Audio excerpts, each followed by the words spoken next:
I buy the coffee beans for Hills Brothers. I buy the finest beans I can find in Brazil, Venezuela, Costa Rica. Actually, I shop 35 countries. It's a big responsibility. The Hills family has been picky about beans for almost 100 years. In fact, they're so picky that last year they rejected almost 1 million pounds. I had to turn them over to a coffee broker, and he sold them to somebody else. When your own name is on the can, you're very picky about what goes inside. Don't you know that they nurse it? What a great entertainer. Not me. This GE stereo system. It's got tape, AM, FM radio, phono, air suspension speakers. All in one beautiful bundle. Get some GE components. Can you dig it? You can dig it. Now, playing all over America, component systems by General Electric. At Dooley's. Sugar-free? No thanks. Sugar-free colas are making the rounds these days. But a lot of calorie counters are saying no thanks and yes thanks to Diet Pepsi-Cola. Low enough in calories or we couldn't call it diet. Big enough in flavor or we wouldn't call it Pepsi. Diet Pepsi. Yes, thanks. Look a little closer. You get a lot more from Admiral. Remote control color TV used to cost over $400. Now you can turn me off, back on, turn to other channels. All for under $300 with this Admiral 16-inch color TV. It's the lowest price remote control color TV you can buy. Look a little closer. You get a lot more from Admiral. Make someone happy. That's the theme of your donor service. This United Way service is there to make suggestions for a happier Christmas for the underprivileged, the ill, or the handicapped. It will make your holidays happier, too. Call the donor service at 380-1450.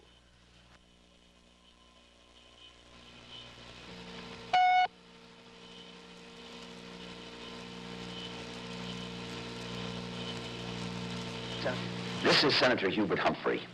Since 1945, when I was elected mayor of my city of Minneapolis, I've worked to serve my party and my country. As mayor, as a United States senator, as vice president, and as a presidential candidate. I have felt a deep identity with the people of this country, and I've always held to my firm belief that the Democratic Party was the party that could best serve the people. Now, perhaps you voted for Mr. Nixon in 1968. Looking back, would you have voted for him had you known that inflation and unemployment would both get worse? That you would be forgotten while Mr. Nixon conducted his government of, by, and for the big corporations, the big money, and the Republican campaign contributors? Or that there was no real secret plan for peace? Mr. Nixon and the Republican Party believe they will have another 4 years in office. Mr. Nixon has not campaigned, but has stayed inside the White House while public relations men and his $40 million campaign fund do his work for him again. As in 1968, he refuses to debate his opponent. Mr. Nixon wants to be reelected without ever facing either George McGovern or the American people. Mr. Nixon is taking the American people for granted. That is unforgivable. Now, I've known George and Eleanor McGovern for many years. When George McGovern first came to the Congress, well, they moved next door to Muriel and me in Washington. Our children have grown up together. I've known Sarge and Eunice Shriver since the days we worked with President Kennedy to create the Peace Corps, and since we worked with President Johnson to win the war on poverty. I know them, and I trust them. George McGovern and Sergeant Shriver are not computers. Like you and me, they're human beings with strengths and weaknesses. They've never pretended to be anything else.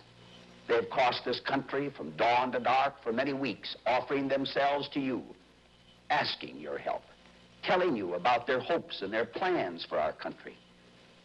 The public opinion polls say they're far behind, just as the polls told John Kennedy that he was behind, just as they told Harry Truman he was behind, and just as they told me 4 years ago that I was behind. But they have never stopped, these men, McGovern and Shriver, fighting in their campaign. Now think for a minute about our country. What is it that you believe in? Do you believe, as Mr. Nixon and his party seem to, that the people are tired? They're no longer interested and they no longer care? Do you believe that after 4 years of broken promises, a man should be re-elected president without even campaigning among the people? I ask you now, if you work for a living, work with your hands or in an office, if you believe everyone who wants to work should have a job, if you want a tax system that's fair to you, if you want a better home for your family, a better school for your children, if you believe all people were created equal and deserve the same equal chance, if you still feel as I do, that we can live together as one people, join me at the voting booth on Tuesday. In 1960, John Kennedy won the presidency by a handful of votes over Richard Nixon. In 1968, I lost the presidency by a handful of votes to Mr. Nixon. Only a few votes made the difference. Only a few people who stayed at home or didn't stay at home. Next Tuesday, it will be time to vote again. I don't have to tell you the difference it will make. Think of the long journey we've made together. Think of your hopes, not your fears. Vote for what you know is right. Vote for George McGovern and Sergeant Shriver. Come home to the Democratic Party now.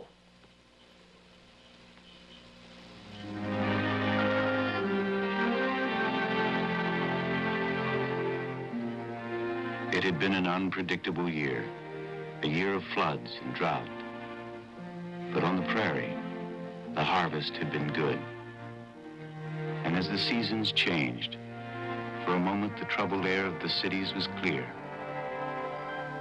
For some, it was a time of their labor's end, but for others, it was just beginning.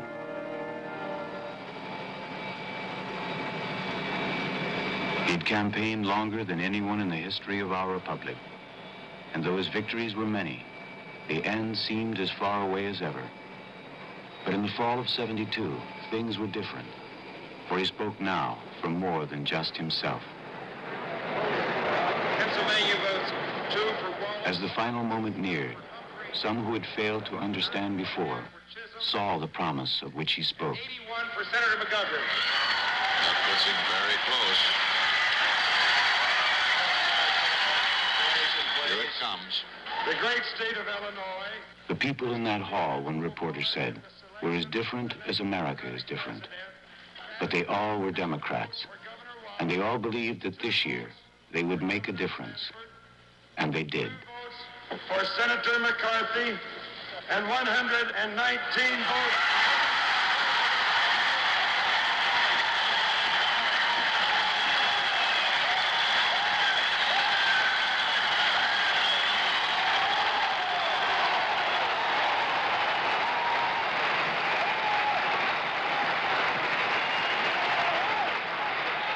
It was almost dawn when he finally spoke, and the experts said no politician would have planned it this way.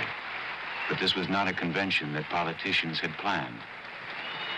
Join with me in this campaign, and together we will call America home to the ideals that nourished us from the very beginning. Come home to the affirmation that we have a dream. Come home to the conviction that we can move our country forward. Come home to the belief that we can seek a newer world.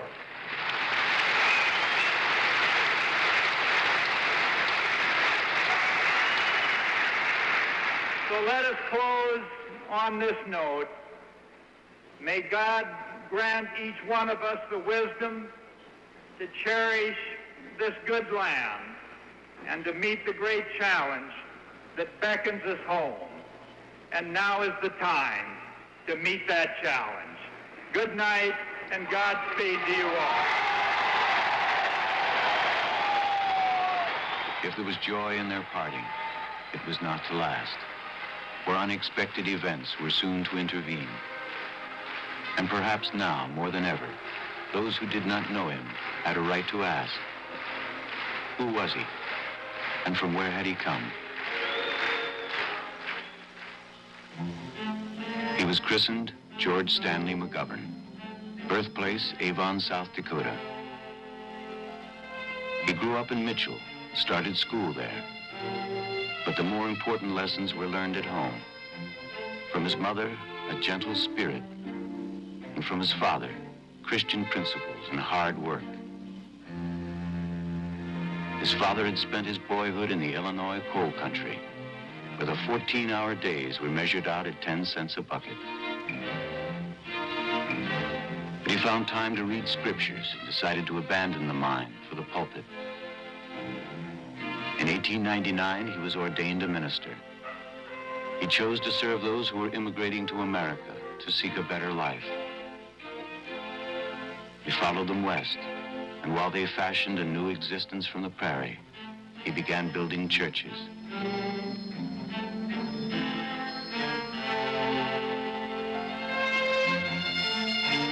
Reverend Mcgovern built his last church in Mitchell when George was 5. As a boy, George had his father's love of history, but he would not be spared the troubles of his own time.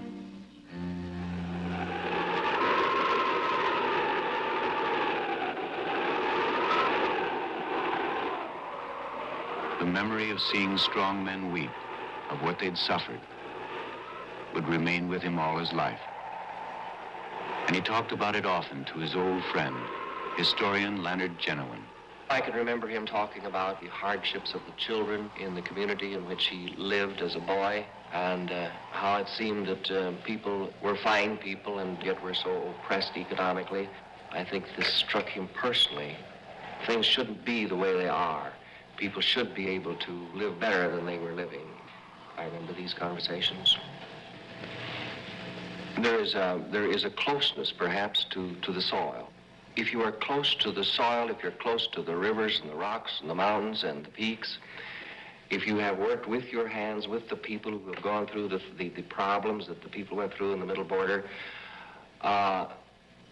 if you are at all a sensitive person, and George is a sensitive person, then you develop a feeling for this heritage, and I think this impels you. This somewhat motivates you. At Mitchell High, George was a good student and a top debater. It was a time for searching conversation and a few youthful attractions, like the Stegerberg twins from Woonsocket, Isla and Eleanor. It was Eleanor he decided to marry, but the year was 1941.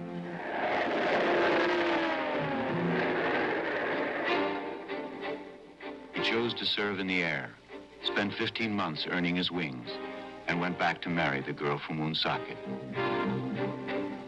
A brief leave served for a honeymoon, and they said goodbye in Topeka, Kansas, and he went off to war.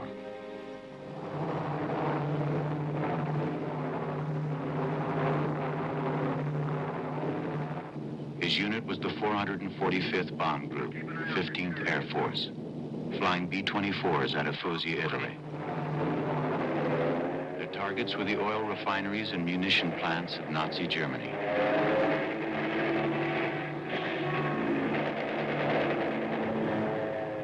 But the cost was high.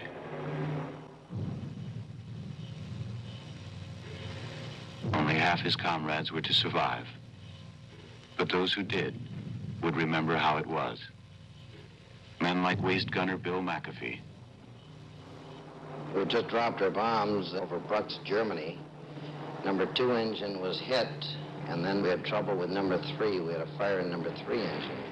We had to try and feather the prop, but it wouldn't feather. At this time, we were over the Adriatic, and we were prepared to ditch. And then the navigator spotted a fighter landing strip in Yugoslavia, but it was awfully short. But rather than take a chance on ditching, George chose to go in there anyway for the safety of the crew.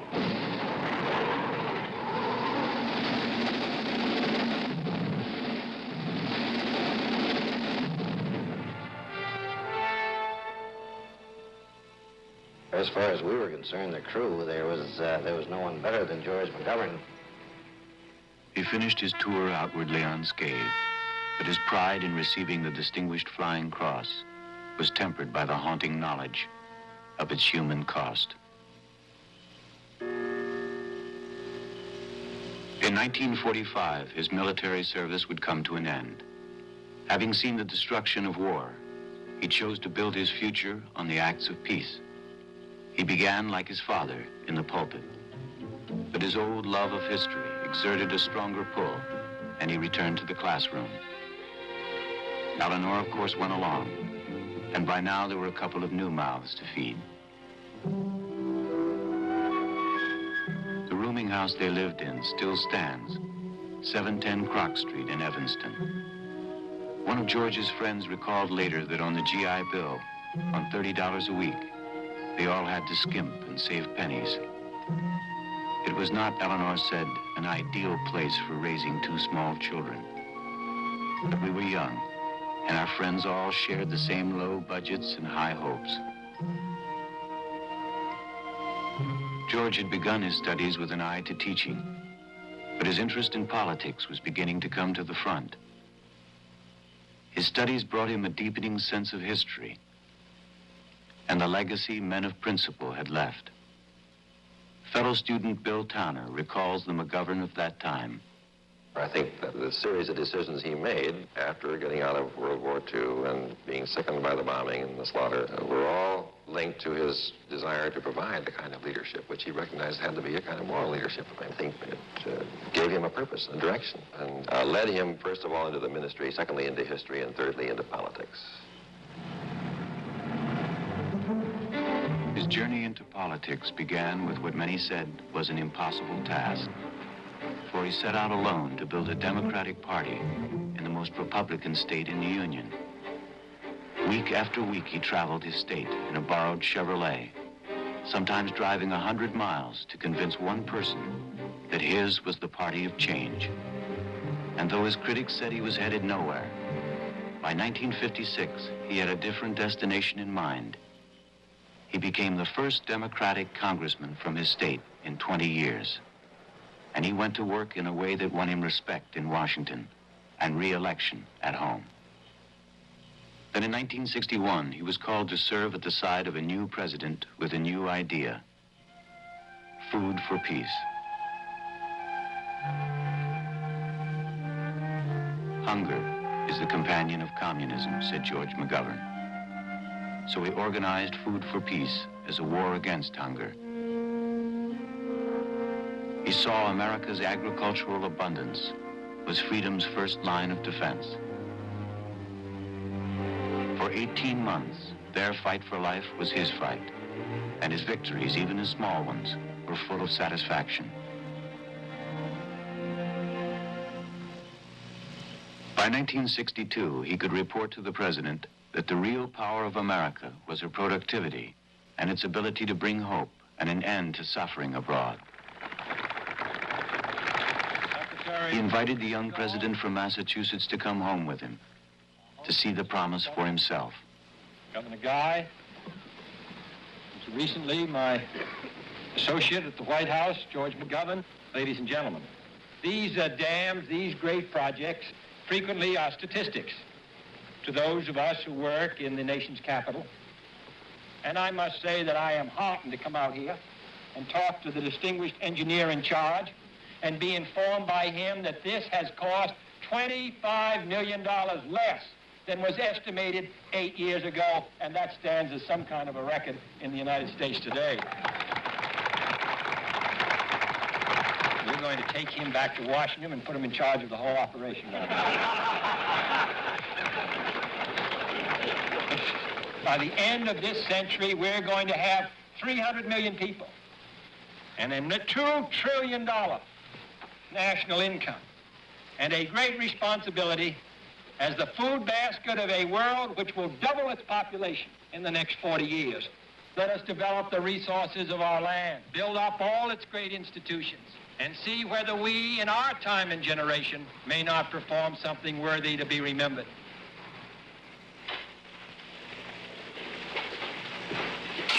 In 1962, he came to the Senate, his own man. A senator, he said, should always follow the dictates of his conscience, regardless of the popularity of his stand. His manner won him the respect of his colleagues, both of another generation and another party. His quiet and reasoned voice came to be valued by those in power. The first unit of the Milwaukee irrigation project. His colleagues came to know what his constituents already knew, that he was a man of principle, whose word and judgment could be trusted.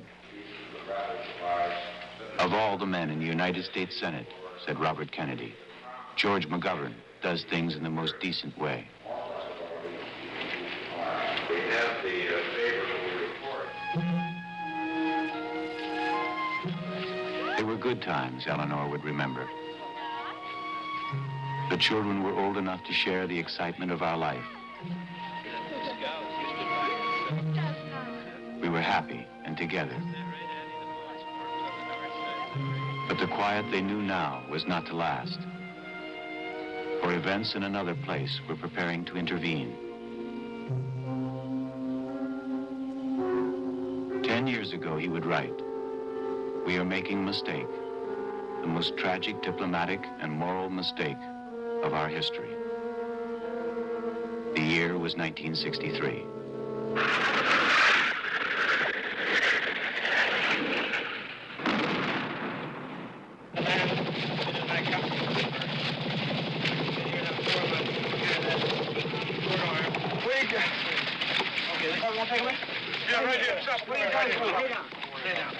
Having known combat himself, he saw this conflict was different. "I have never regretted," he said, "my service as a bomber pilot in World War II. But I do not believe that Vietnam is that kind of testing ground of freedom. I cannot remain silent in the face of what I regard as a policy of madness."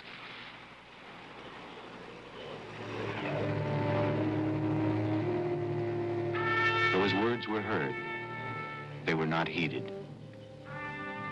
But the courage of his stand won him the respect of many, including those in the Senate who opposed him. There's nobody in the Senate that has matched George McGovern's high level of dialogue on the Vietnam question. When George first came out on this, it was far from the popular side. He had to decide where he was going to stand. He took that stand and took it with great courage, and this is the thing you respect. It was obvious conviction and belief, and even at the expense of whatever it might do to him at home. And I think this is a measure of great public character, and he certainly has it. What do you eat? What do you eat? I mean, what are the meals that you... The acts of conscience that had earned the respect of his opponents brought a closeness and a commitment from those who shared his cause. My testimony will focus on... Politics is the greatest of adventure. He is made as such, and also given it the highest standard. And therefore, it's the kind of person. There are Republicans and there are Democrats who are those kind of people.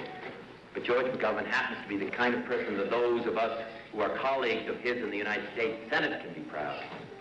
And the United States of America can be proud that he's in public life. But their dream was not to be, not in 1968. He would have to walk their path alone.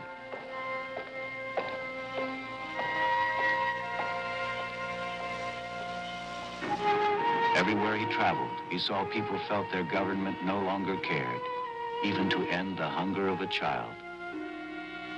Nowhere did this official inhumanity cost our country and our people more. And he spoke out against the misordered priorities that squandered our taxes and destroyed so many of our children. For every dollar we fail to spend wisely now, he said, we will spend 4 times that amount on our prisons and welfare rolls. He saw other wounds in the country, and they disturbed him as deeply, for they were, in their own way, equally unfair.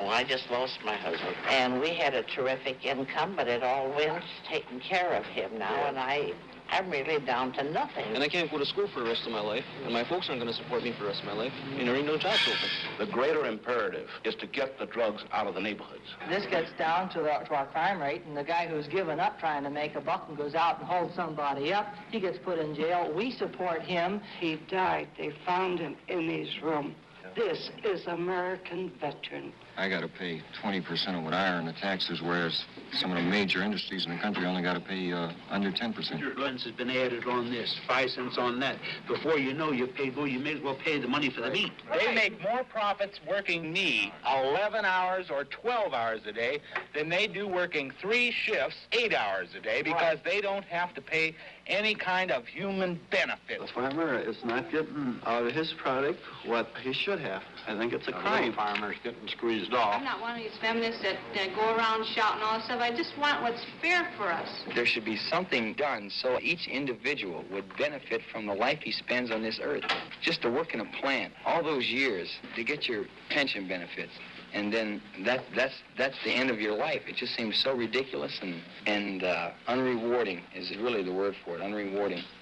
I love the United States, but I love it enough so I want to see some changes made.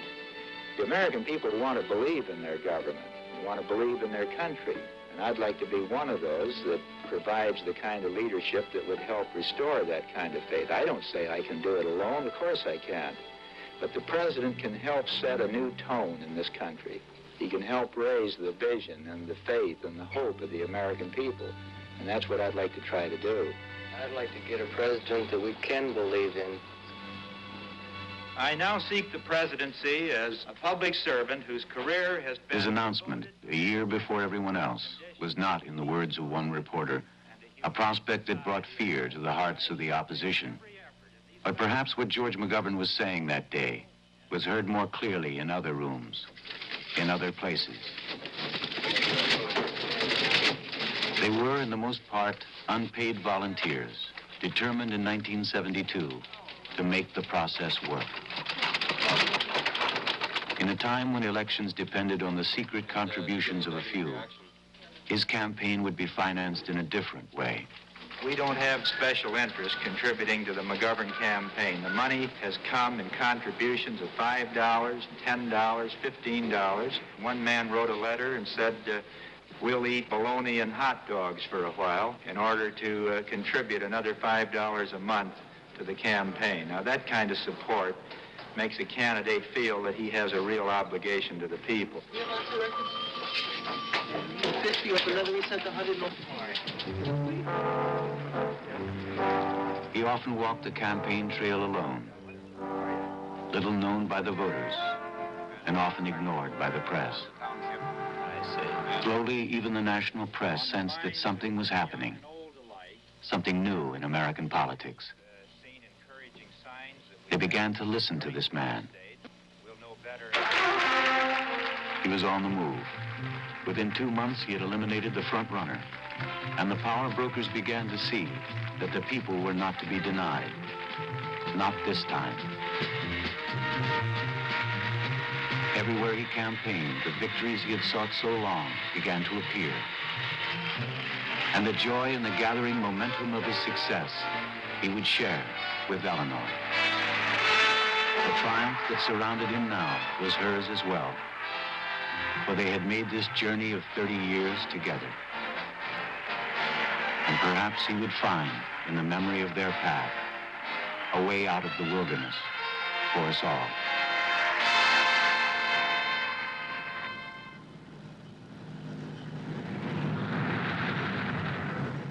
If you grow up out in the Great Plains, you have to live with the philosophy that next year is going to be better. You can't survive any other way.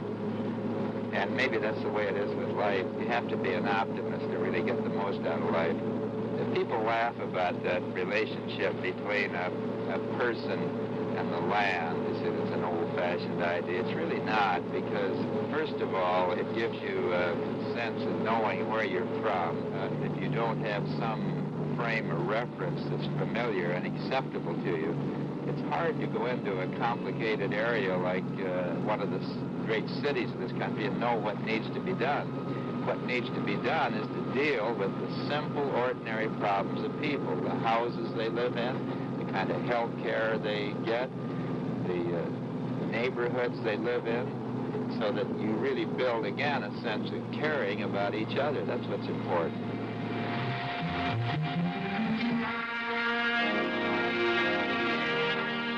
this country was conceived by men who had a dream of human dignity and justice and concern for each other.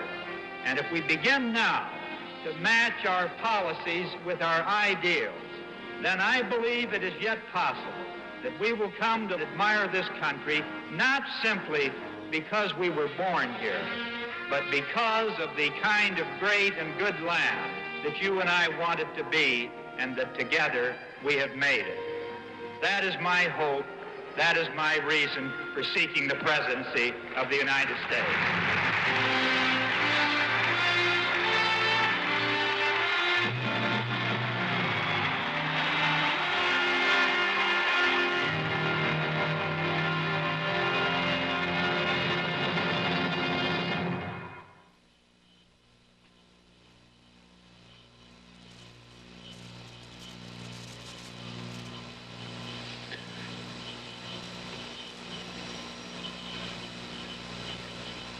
This is the NBC television network.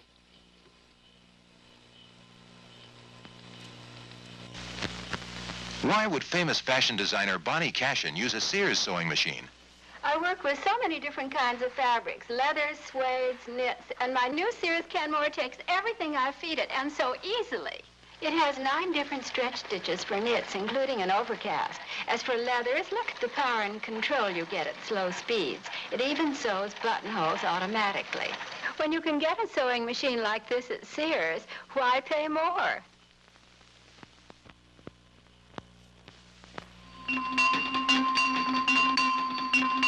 Dry cleaners are easily spotted in the yellow pages.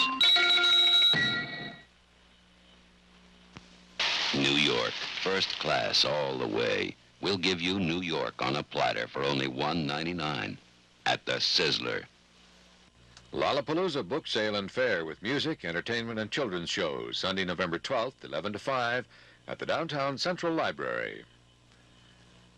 KNBC, Los Angeles.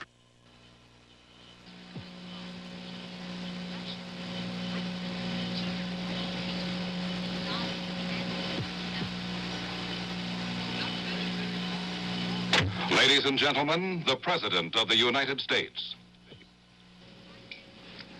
Good evening.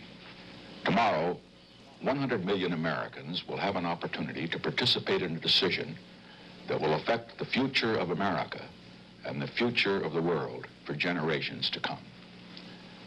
Regardless of how you vote, I urge each of you to vote. By your vote, you can make sure that this historic decision will be a decision made by a majority of all Americans eligible to vote, and not simply left to the minority who might have bothered to vote. I'm not going to insult your intelligence tonight or impose upon your time by rehashing the issues of the campaign or making any last-minute charges against our opponents. You know what the issues are. You know that this is the clearest choice Americans have probably had for president in this century. I would, however, urge that you have in mind tomorrow one overriding issue, and that is the issue of peace, peace in Vietnam, and the broader issue of peace in the world. As you know, we made a breakthrough in the negotiations which will lead to peace in Vietnam. We have agreed that there will be a ceasefire. We have agreed that all of our prisoners of war will be returned and the missing in action will be accounted for. And we have agreed that the people of South Vietnam will determine their own future and not have a communist government or a coalition government imposed upon them against their will. There are some details that we are insisting still be worked out. We insist because we want to be sure that this will be not simply a temporary peace, but a peace that will last. But I am completely confident, as I speak to you tonight, that we will soon reach agreement which will end the war in Vietnam. You can help achieve that goal. By your votes, you can send a message to those with whom we are negotiating and to the leaders of the world that you back the President of the United States as he insists that we seek peace with honor and never peace with surrender. I will not go into other issues tonight except to say simply that as we achieve our goal of peace, we will open the door to enormous progress in so many other fields. It means that we can have full employment without having inflation or war, a goal we haven't had since President Eisenhower was president 15 years ago. It means we can have progress on the many programs that I have advocated over the 4 years for better education and better health, better housing, better transportation, better environment for all of the American people. It means that we can move forward toward our goal of more opportunity for every American, regardless of his background, to have a chance to go as high as his talents will take him. All of these are great goals. We have made a beginning. You can help us continue toward those goals, which are the goals not of a party, not of a man, but the goals of a united American people. And so tonight, I conclude by saying thank you for giving me the honor of being your president for 4 years.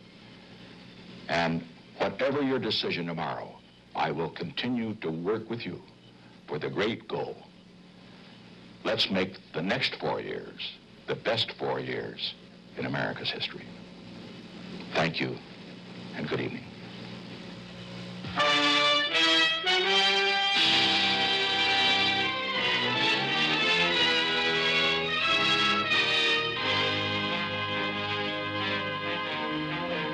There may be more imposing structures than this, but few so loved. In 2 centuries, only 36 tenants have occupied the White House, on temporary lease from that most demanding and generous of landlords, the people of the United States. Here, each in his time has weighed the fateful decisions that have become our history.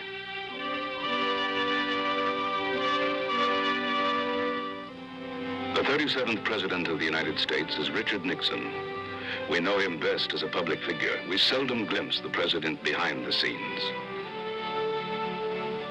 But now we shall take measure of the man as he works, gather insight from those who know him best, see revealed something of the man whose vision guides the nation, whose actions affect the world.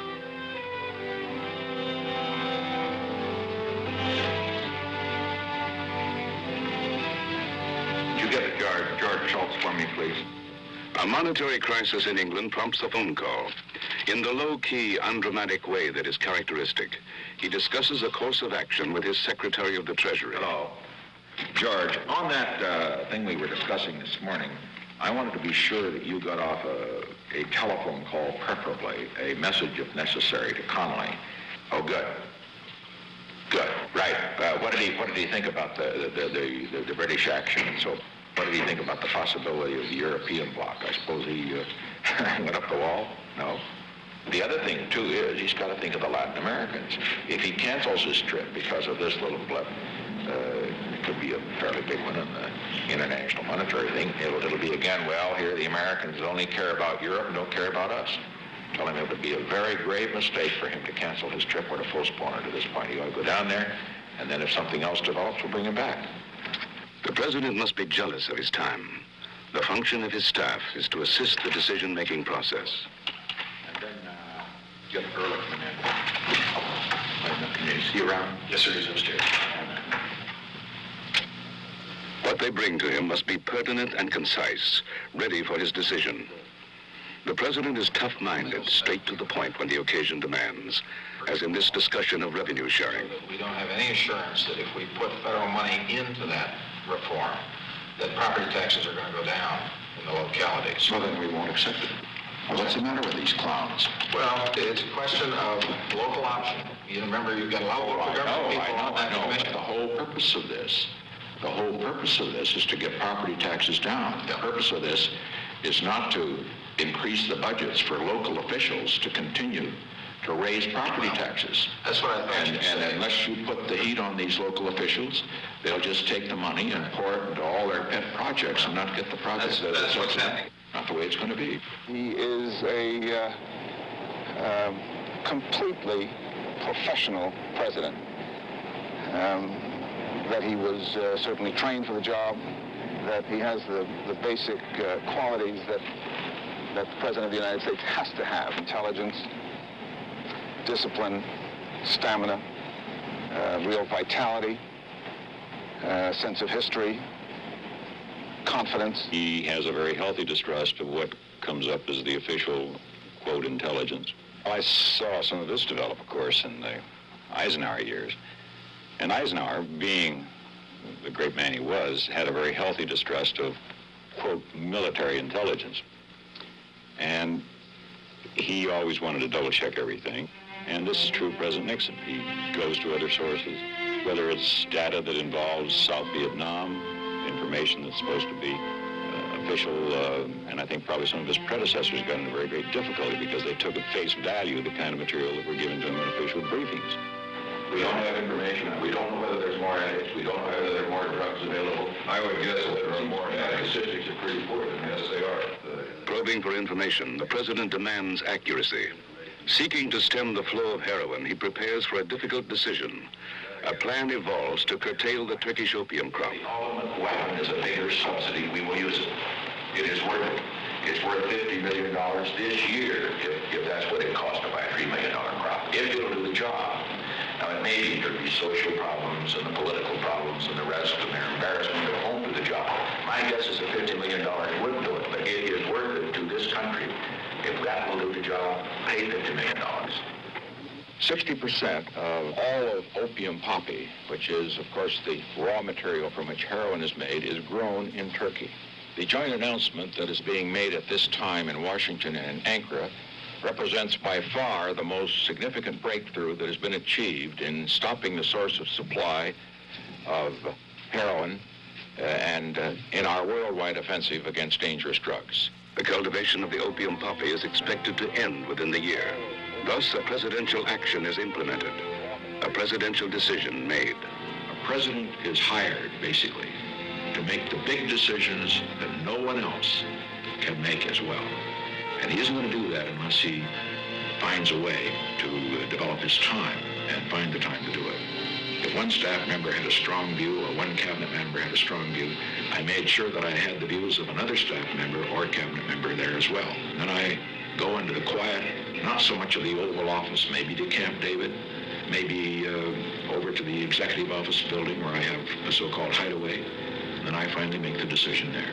I'd have to say categorically that never has any man, and it's taken this very unusual set of circumstances, come into the presidency as a better student, in the best sense of that word, of the office of the presidency. As President Eisenhower's special emissary, he became a tireless traveler to Latin America, to Europe, and other parts of the world. He fulfilled many roles: goodwill ambassador, presidential fact finder, negotiator. Teach us some things, and it will teach you some things, too. Because after all, you don't know everything. In a visit to the Soviet Union, he engaged the earthy, combative Premier Khrushchev in a famous no-holds-barred debate, which was recorded by American television cameras. Among other things, the Soviet premier accused the vice president of planning to keep the American audience from hearing his words. Nixon stood his ground, assured Khrushchev that Americans had no fear of what he could say. A bargain was struck. A precedent for people-to-people communication was set. And with the same token, everything that I say will be recorded and translated and will be carried all over the Soviet Union. That's a fair bargain.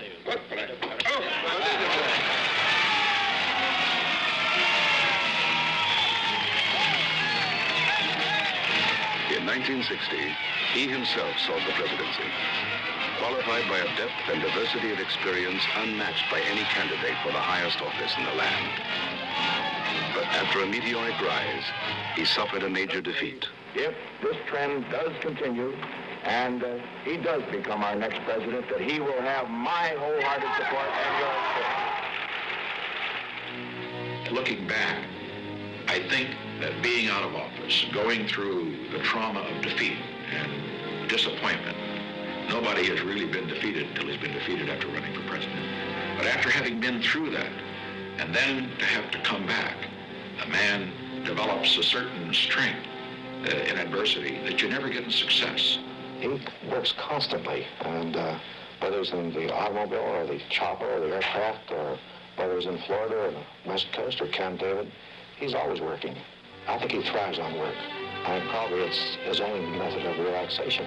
I think the challenge to him is something that he looks forward to.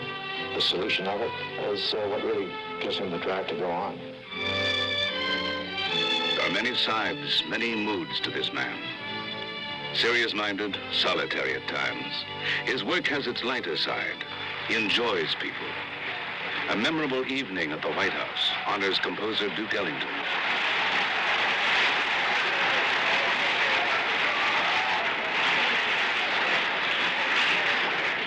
Ladies and gentlemen,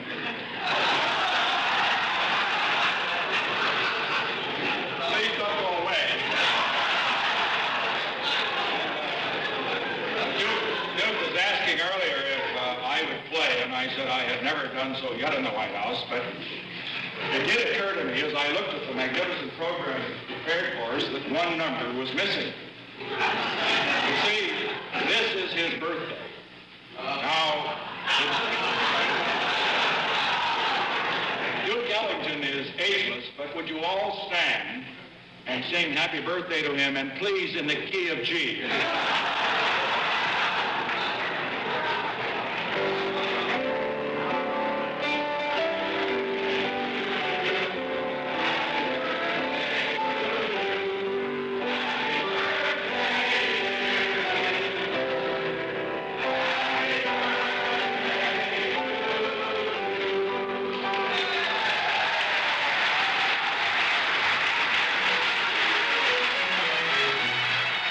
Throughout his political life, there has been the constant support, the love of a close-knit family. His mother lived to see him vice president. The love of his mother, of Pat, Tricia, and Julie, was a source of comfort and renewal, his greatest private joy.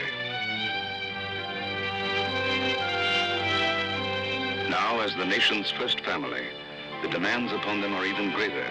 Their moments of relaxation together, even more treasured. I think that the number one quality that stands out above all others is his sensitivity. And I think it's important in a leader, because when you have overwhelming difficulties and problems facing you, sometimes it's very easy to be very callous and to make snap judgments and not to think of the little things that really are important also. He very often doesn't put into words what he really wants to say. My father, I think, is quite shy. In other words, he sometimes will write a letter or a note to express an opinion that he just can't quite bring himself to express in person. The night before I was married, he wrote me the most beautiful letter on his ideas about marriage and his hopes for Ed's and my happiness during our marriage. And then he slipped it under the door so that I received it the next morning. However shy he may be, the president cannot conceal his father's pride from the camera's eye.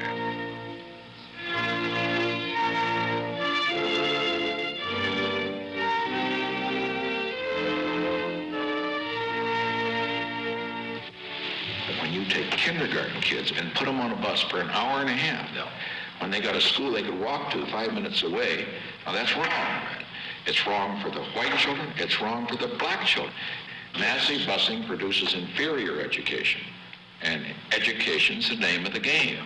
And the thing we've got to do, John, is to keep it out of this racial fight, because, see, one of the problems with massive busing, instead of, as it was intended to do, to bring people together, you know, and to knock down the racial barriers, it's creating hatred and strife such as we have seen explode in recent months. There's a study. We simply aren't going to have that anymore. We ought to have a recruiting program at the high school and college level, not just for these symbolistic jobs. We don't want to have basically a White House Mexican, or a White House Negro, or a White House woman, and so forth. That's what everybody else has done. I mean, this whole jazz about the effect that, well, there ought to be a woman in the cabinet, or a Mexican in the cabinet, or Italian in the cabinet. That isn't what matters.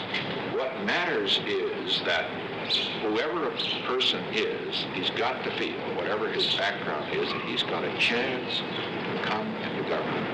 And is welcome, because, again, it's for the interest of the country. He was a boy in a family of boys.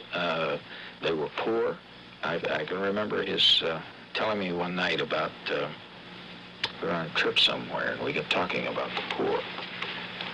And he said, well, you know, there were in the summer in California, we boys used to work in the tomato fields, and they'd bring tomatoes home. And he said there would be days and days when we'd live on nothing but tomatoes, tomato soup and sliced tomatoes and tomato paste on bread and that kind of thing. And he said, I know what that feels like when you just don't have any money in the family. But the thing that family always had, and that his mother, little woman, but very, very strong, she gave that family, was this very strong sense of conviction, of almost puritanical conviction about what was moral, what was right. And you worked for a living, and you saved your money, and you led a clean life, and so on, and you did things for other people. Well, this has been a kind of a code for him all his life. I want the rest of this century, and then beyond that, to possibly be a time when no Americans are fighting any place in the world. Ending the war in Vietnam is inevitable. It is being ended, and it will be ended. But we must end it in a way that will not plant the seeds for another war. This was the responsibility that I knew was mine. From the time I entered the office, I have had that uppermost in my mind. I, like most of my colleagues, had always been opposed to him and had formed certain images about him. And I found that he was really totally different from the image the intellectuals have of him. He's very analytical, quite gentle in his manner, and I had always had a quite different view. What he was trying to do is pretty well what he's done, is to get to revitalize our alliances, to get into a new relationship with the Soviets, begin to feel our way towards the Chinese. I recall when I joined him back in 1965, I was an editorial writer for a conservative paper in the Midwest. I went over to Belleville, Illinois to meet him, and if you'd have told me that day that a few years hence that I would be sitting in the Great Hall of the People in Peking, China, clinking glasses with Joe N. Lai while the People's Liberation Army band played Home on the Range, I would have said, you're out of your ever-loving mind.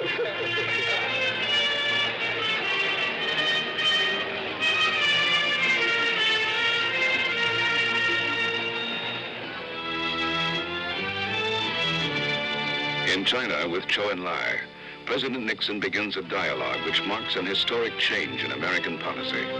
A political realist, the president knows that communication with China is indispensable to his grand design, the result of a long, careful planning, of a vision for peace born long ago. On the eve of his departure, the president takes a moment to pay tribute to his young Chinese interpreter. I express my appreciation to my Chinese voice, to Mrs. Zhang. I listened to her translation. She got every word right.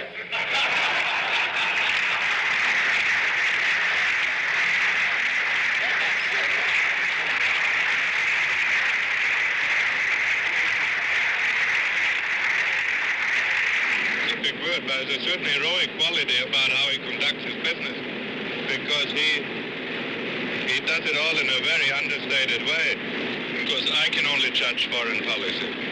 And I believe that his impact on foreign policy will be historic, no matter what happens. The thrust for peace leads to the Soviet Union. The President will not be dissuaded by the days of hard negotiation ahead. The opportunity to reduce world tension is at hand, and he achieves a breakthrough with agreements in environment, space, medicine, and a trade pact creating new jobs for Americans. But most significant of all, a treaty to limit arms. The President has traveled a great distance. He has reached out across barriers of space and suspicion. He brings home an opportunity for the future, a promise of peace. The President is given full welcome on the floor of Congress.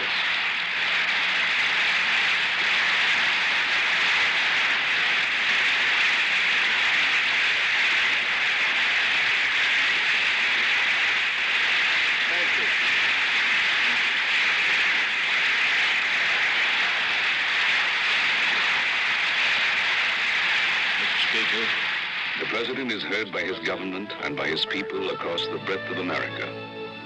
But it is not by his words that this man wishes to be judged, but by what he has done. This is a man of deeds, more than rhetoric. A man of vision, born out of his own trials, his own succeeding. This is a man who calls out to America to have faith in itself, to go forward without fear, to build on the foundations he has laid down. And America will hear him.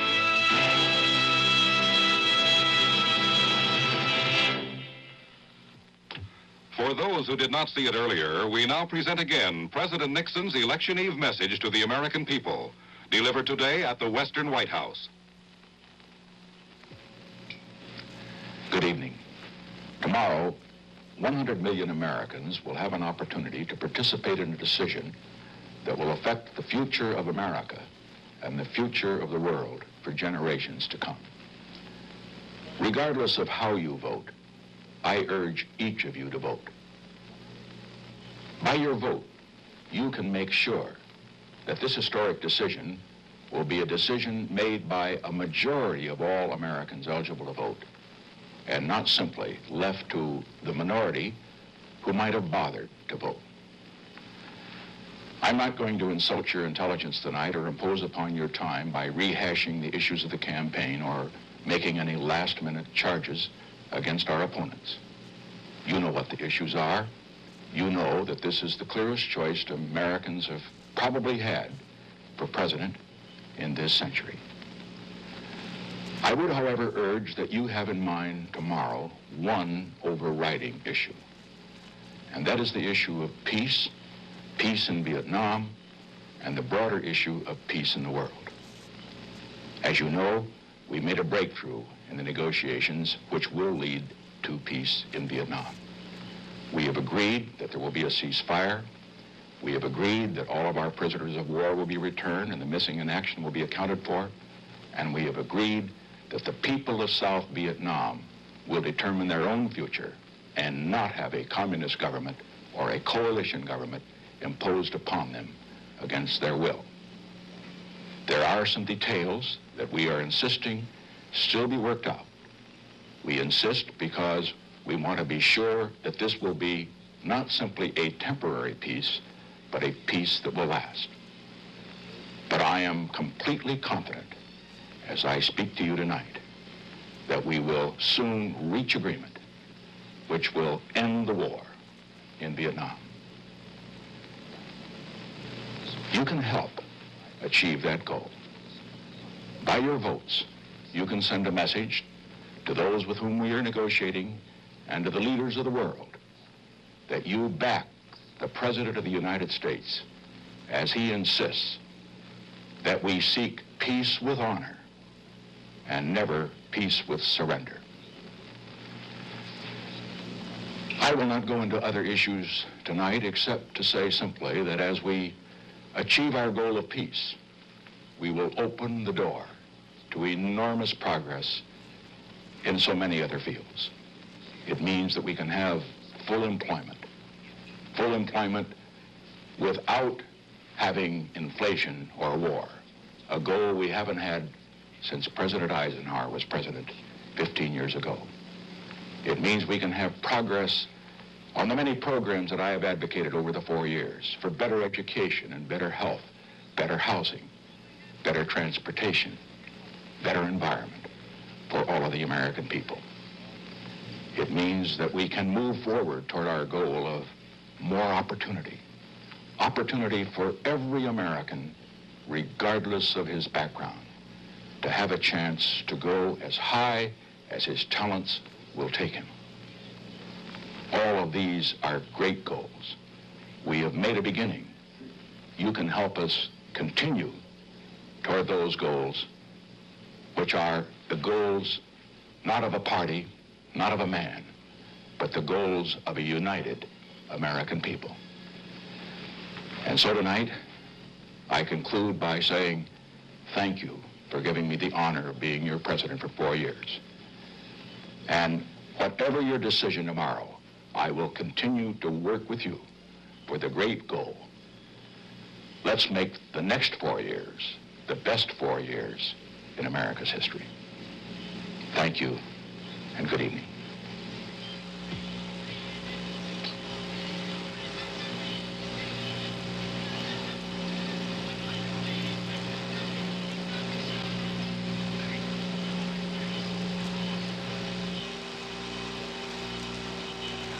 This is the NBC Television Network.